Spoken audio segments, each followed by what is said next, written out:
Julie is now a star agent at a real estate agency. Anna used the house selling excuse. Everything was ready. She went to work confidently, though the editor was not happy about her quit after Anna handed over the coffee she bought herself. Any mistake was forgiven. She had to think of her coworkers' feelings too. Anna brought pastries from the bakery. Receiving praise from everyone, She was no longer invisible at the company. but upon seeing the newspaper published yesterday, Anna was stunned in an instant. The headline was clearly her idea, but the byline only had her colleague Jeff's name. She stormed into the break room. However, they said whoever wrote the article gets the credit. Anna's name could only appear on page 38. In the admin assistant section, Anna was instantly furious. the pot coffee was like feeding into a dog. She couldn't swallow this anger. This works wonders for constipation, and the taste can be perfectly masked by the coffee's bitterness. But just then, a figure suddenly appeared behind her. It was Sean, who had gone out to interview with Anna last time. He was quite charming. He teased Anna about poisoning the bread.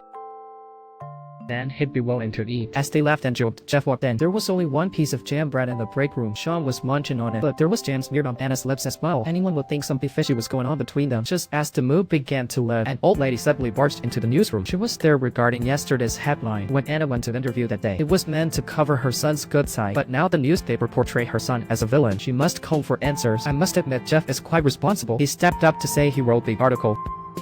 Anna instantly regretted giving him the laxative.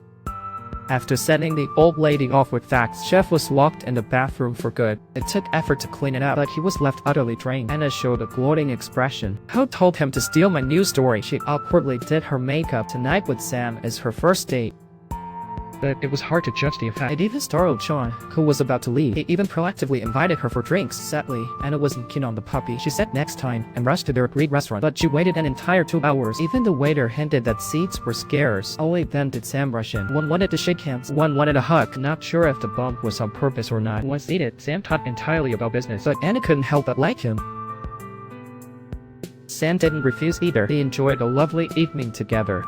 The next morning, Just as Anna joyfully danced about, it was abruptly interrupted by a phone call. Regarding the recent murder case, the police got her to help investigate. Anna was momentarily shaken, but she quickly calmed herself. Since there was no resume, it meant it was just a routine inquiry. That day at the bridge, a murder happened. The park required an access guard. The police were checking pedestrians who entered that day. Anna told the truth. She had just held her father's funeral that day. Later, her dog was hit by a car. It's fair to take a park walk to unwind. See, Anna's plight was hard to bear. The officer didn't press her. A second body was found in the river. The way of death matched the first case, with multiple stab wounds and excessive bleeding. Although Anna's identity wasn't discovered yet, she knew she needed to keep a low profile. Revenge can wait until the fuss quiets, so she planned to call Julie to cancel their viewing tonight. But before she could say anything, the other person quickly said she had plans and would reschedule, although ignored yet again. But Anna wasn't angry. She was in the throes of romance. Her mood was great. But after texting Sam, he replied that there were customers at the store. He'd meet up later. Anna could not wait. She immediately drove to the store. Little did she know, the customer Sam mentioned was Julie. Seeing them made her mad, and it felt like her heart was about to explode. Julie wanted to buy the house where Anna lied. She even wanted to buy the auto shop left by Anna's father. Anna could no longer suppress her murderous intent. She faked a goodbye, But quietly took Julie's phone. Then she approached Julie's car. With a screwdriver, she let the air out of the tire. Next, she waited quietly, wait for them to wrap things up. After some intimate chatting, Sam left first. Julie then realized her phone was gone. She thought she left it at the store, but Anna, as the owner, said she had no keys and didn't have Sam's number. Though she felt unsure, she couldn't drive her car. she had to accept Anna's offer. She boarded the truck that leads to death. Anna drove the truck back to her home.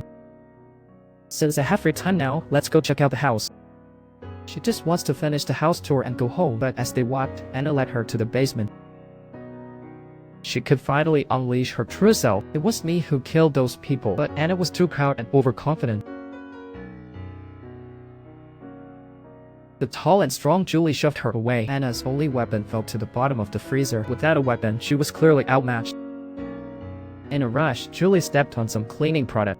Anna quickly approached her. She picked up a frozen piece of meat and swung it down.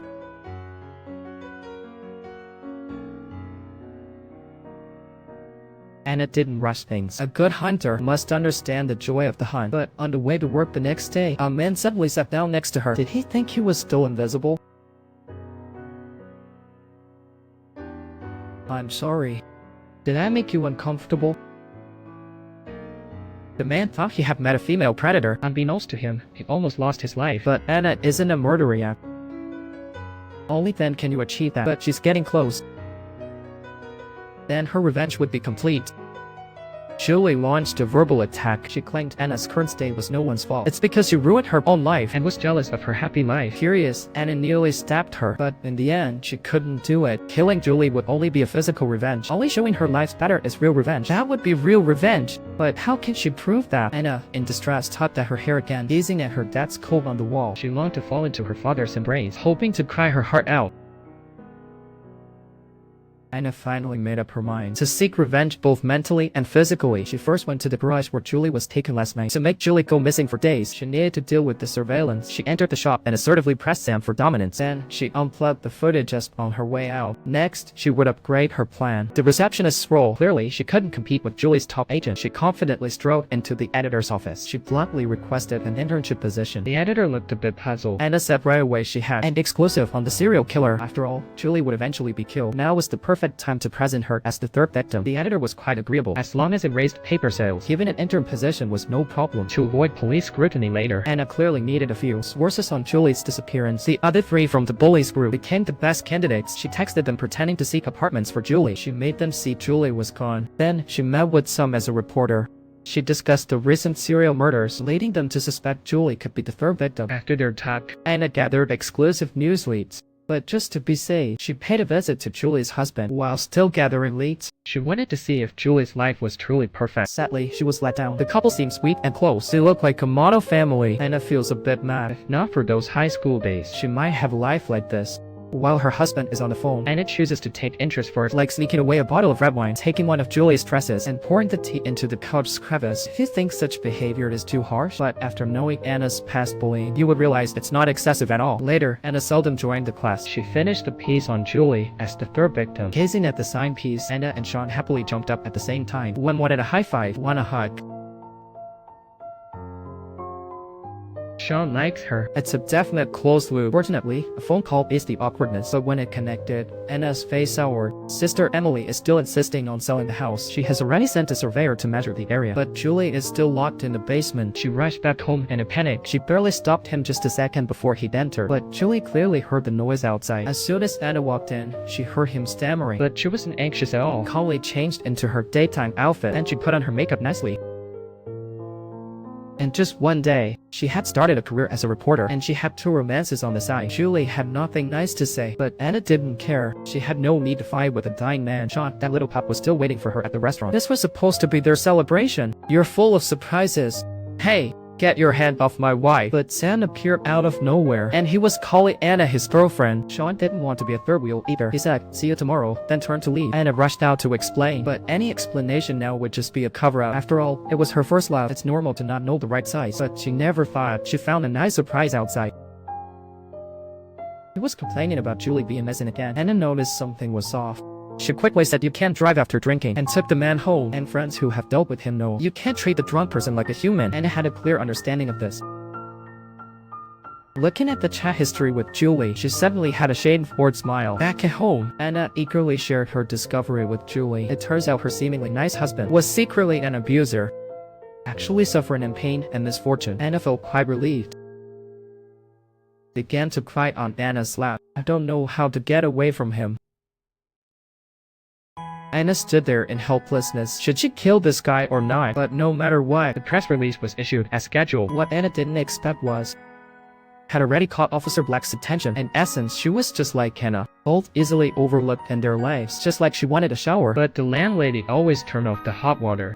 Even after she became a cop, she was still the target of her colleagues' jokes, but she took her frustrations out on the criminals. Like this time with the serial killer, she tirelessly searched the nearby surveillance. Finally, she found something odd in the dance hall. Remember when Anna last visited to give her statement, she claimed she was at the dance hall with friends all night. However, the footage showed clear conflict among them. Plus, the article about Julie's disappearance was written by none other than Anna. These coincidences linked together. She seemed to have found the answer to this murder case. But that killer now had to clean the toilet. They say killing is hard, but she found kidnapping even tougher. Not only did she need to serve them tea, plus she had to watch that they didn't run away. Just while stepping out to grab takeout, Julie secretly grabbed a pair of scissors. She lunged at Anna when she wasn't looking. Anna instantly became furious. She treated her well. Angrily, she bandaged her wound. Then, she picked up a broom and struck down. "Don't push me!" But seeing that splash of red on Julie's pants, she suddenly felt soft-hearted as a fellow woman.